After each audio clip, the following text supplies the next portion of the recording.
अस्सलाम वालेकुम, this is ODA foxtrot from defence outpost. तो एक बहुत ही ज़्यादा इंपॉर्टेंट रिपोर्ट निकल के आ रही है इंडिया और पाकिस्तान की एयर बैटल से रिलेटेड, जो कि कुछ ही दिनों पहले जो है वो पेश आई है। जिस दिन इंडिया की तरफ से हमारी टेरिटरी के ऊपर स्ट्राइक्स को कंडक्ट किया गया, उनको ब्लॉक करने के लिए और सिचुएशन को अंडर कंट्रोल करने के लिए पाकिस्तान एयरफोर्स की तरफ से एक बड़ी तादाद में फाइटर एयरक्राफ्ट को स्क्रैम्बल किया गया था, जिसमें J-10C, JF-17 ब्लॉक 3, F-16 और हमारे एवैक्स एयरक्राफ्ट शामिल थे। और इसी से रिलेटेड इस टाइम के ऊपर ये चीज़ कोट की जा रही है कि उस दिन पाकिस्तान एयरफोर्स की तरफ से एक नहायत ही लॉन्ग रेंज के ऊपर एक BVR किल को अचीव किया गया था। और इसकी जो रेंज इस टाइम के ऊपर सामने आ रही है कि कितनी रेंज के ऊपर ये किल अचीव किया गया था, वो काफी ज्यादा इंपॉर्टेंट है। इस वीडियो के अंदर हम लोग इसी चीज को डिस्कस करेंगे। वीडियो काफी ज्यादा इंपॉर्टेंट होने वाली है, लेकिन उससे पहले अगर चैनल को सब्सक्राइब नहीं किया हुआ तो please make sure to like this video and do subscribe to the channel. अब ये चीज मुझे कोई इतनी ज्यादा डिटेल में एक्सप्लेन करने की जरूरत नहीं है कि उस BVR एंगेजमेंट का जो है वो रिजल्ट क्या निकला था। सबको इस टाइम के ऊपर पता है कि 5 इंडिया के एयरक्राफ्ट जो है वो शॉट डाउन हुए हैं, उनके रैकेज को डिस्कवर कर लिया गया है। ये चीजें मैच होती हैं। तो उस दिन पाकिस्तान एयरफोर्स ने एक एयर सुपीरियोरिटी बनाई थी, लेकिन किस तरह से हम लोग ये चीज अचीव कर पाए, इसको अंडरस्टैंड करना काफी ज्यादा जरूरी है। जैसे मैंने पहले भी बताया कि इस टाइम के ऊपर पाकिस्तान एयरफोर्स की जो mainstay BVR air to air missile है वो Chinese PL-15 long range BVR air to air missile है। पहले जो हमारी मेन स्टे BVR मिसाइल्स होती थी 2019 के केस में वो M120C5 थी या फिर SD-10 थी, जो कि JF-17 के साथ यूज करते हैं। लेकिन इस skirmish के दौरान पाकिस्तान एयरफोर्स ने अपनी ज्यादातर फाइटर एयरक्राफ्ट की फ्लीट को PL-15 के साथ कंपैटिबल बनाया, चाहे हमारी ब्लॉक 3 की जितनी भी फ्लीट हो, चाहे J-10C की फ्लीट हो। तो इस दफा हमारी जो प्राइमरी BVR मिसाइल थी वो PL-15 थी। PL-15 की रेंज का हम सब लोगों को पता है, इस टाइम के ऊपर 190 से 200 किलोमीटर के दरमियान कोट की जाती है। एक्चुअल रेंज जो है वो सीक्रेट रखी जाती है, एक्चुअल रेंज नहीं बताई जाती। और इस टॉपिक पे भी काफी ज्यादा टाइम के लिए बहस जो है वो होती रही है कि पाकिस्तान के पास इस टाइम के ऊपर PL-15 का जो है वो वेरिएंट कौन सा है। हमारी साइड से एयरफोर्स के ऑफिशियल्स को कोट करते हुए ये चीज काफी ज्यादा साफ तरीके से कही गई कि हमारे पास PL-15 का ओरिजिनल वेरिएंट मौजूद है, क्योंकि हमारी जो रिक्वायरमेंट है वो एक्सपोर्ट वेरिएंट वाली PL-15 से नहीं पूरी होती। और बिकॉज चाइना और पाकिस्तान के दरमियान एक स्ट्रेटेजिक अंडरस्टैंडिंग है, तो इस वजह से चाइना ने हमें ओरिजिनल PL-15 प्रोवाइड किया है, जिसकी जो रेंज है 190 से 200 किलोमीटर की है। JF-17 ब्लॉक 3 के साथ भी यही PL-15 मिसाइल यूज होती है और J-10C के साथ भी यही मिसाइल यूज होती है। और इसी कॉन्टेक्स्ट के अंदर जो मैंने पहले बात की, जो इस वीडियो का टॉपिक है कि एक रिपोर्ट आई है पाकिस्तान एयरफोर्स से, तो इस रिपोर्ट में PL-15 से रिलेटेड यही चीज मेंशन की गई है कि इस मिसाइल को यूज करते हुए पाकिस्तान एयरफोर्स ने 190 यानी कि 190 किलोमीटर के ऊपर एक इंडियन एयरक्राफ्ट को हिट किया है। नॉटिकल माइल्स के अंदर ये जो रेंज है वो 98 नॉटिकल माइल्स बनती है और किलोमीटर्स के अंदर ऑब्वियसली 190 किलोमीटर बनती है। और यहाँ पर इस रेंज के ऊपर इंडिया का एक राफेल एयरक्राफ्ट जो है, जिसका सपोजिडली RCS जो है वो काफी लो है, तो राफेल एयरक्राफ्ट को 190 किलोमीटर के डिस्टेंस के ऊपर PL-15 की तरफ से सक्सेसफुली हिट किया गया। और पूरी दुनिया के अंदर ये सेकंड लॉन्गेस्ट BVR शॉट है। इससे जो पहला सबसे लॉन्गेस्ट BVR शॉट है उसको रशिया ने अपनी R-37M मिसाइल का यूज करते हुए यूक्रेनियन एयरक्राफ्ट को डाउन किया था। ये first longest BVR air to air kill है। और जो second air to air kill है लॉन्गेस्ट BVR का, वो इस टाइम के ऊपर पाकिस्तान एयरफोर्स ने अचीव किया कुछ ही दिनों पहले, जहां पर 190 किलोमीटर के ऊपर हम लोगों ने इंडियन राफेल को शॉट डाउन किया। तो इस बारे में कोई कंफर्मेशन तो नहीं है कि पाकिस्तान एयरफोर्स इतनी ज्यादा रेंज को किस तरह से अचीव कर पाई कि हम लोग 190 किलोमीटर के ऊपर PL-15 से राफेल को हिट कर पाए। लेकिन इसके बारे में एक थ्योरी है जो कि इंटरनेशनल डिफेंस एक्सपर्ट्स की तरफ से यहाँ पर आगे रखी जा रही है कि जब पाकिस्तानी J-10Cs और JF-17 ब्लॉक 3 ने अपनी PL-15 मिसाइल्स को लॉन्च किया, तो इनको पैसिव मोड के अंदर लॉन्च किया गया। मींस के जो फाइटर एयरक्राफ्ट हैं वो इसको गाइडेंस नहीं प्रोवाइड कर रहे थे, बल्कि ये जो काम है ये टू वे डेटा लिंक के थ्रू SAP 2000 एवैक्स की तरफ से किया जा रहा था, जो कि बैक एंड पे मौजूद था। मींस के जो लॉन्च प्लेटफॉर्म थे वो हमारे J-10Cs और JF-17 ब्लॉक 3 थे। लेकिन प्रॉपर लॉन्ग रेंज के ऊपर टारगेट्स हिट करने के लिए आपको एक प्रॉपर गाइडेंस चाहिए होती है, लॉन्ग रेंज गाइडेंस चाहिए होती है, जो कि SAP 2000 एराई एवैक्स ने वहां पर प्रोवाइड की। पैसिव तरीके से PL-15 को फाइटर एयरक्राफ्ट ने लॉन्च किया और फिर गाइडेंस जो है वो SAP 2000 के हैंडओवर कर दी गई, क्योंकि मिसाइल के अंदर और पाकिस्तान एयरफोर्स की जो डेटा लिंक है ये टू वे डेटा लिंक की कैपेबिलिटी के साथ आती है। तो एक परफेक्ट जो गाइडेंस है वो SAP 2000 की तरफ से PL-15 को प्रोवाइड की गई और PL-15 ने अपनी एक्सेप्शनल कैपेबिलिटीज का इस्तेमाल करते हुए 190 किलोमीटर के ऊपर इंडियन राफेल को शूट डाउन किया, जो कि एक तो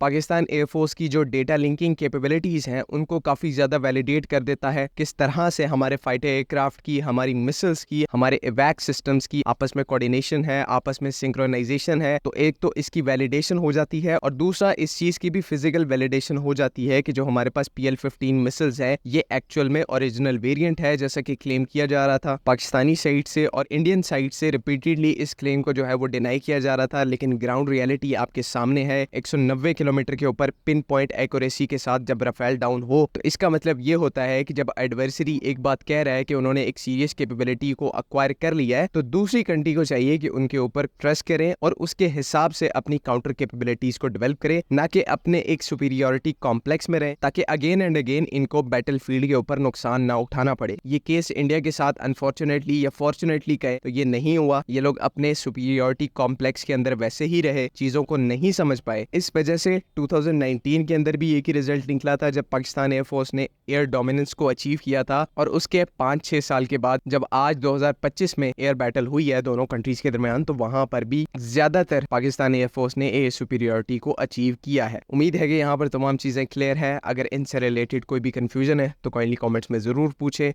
बाकी अगली वीडियो तक के लिए अल्लाह हाफिज। पाकिस्तान जिंदाबाद।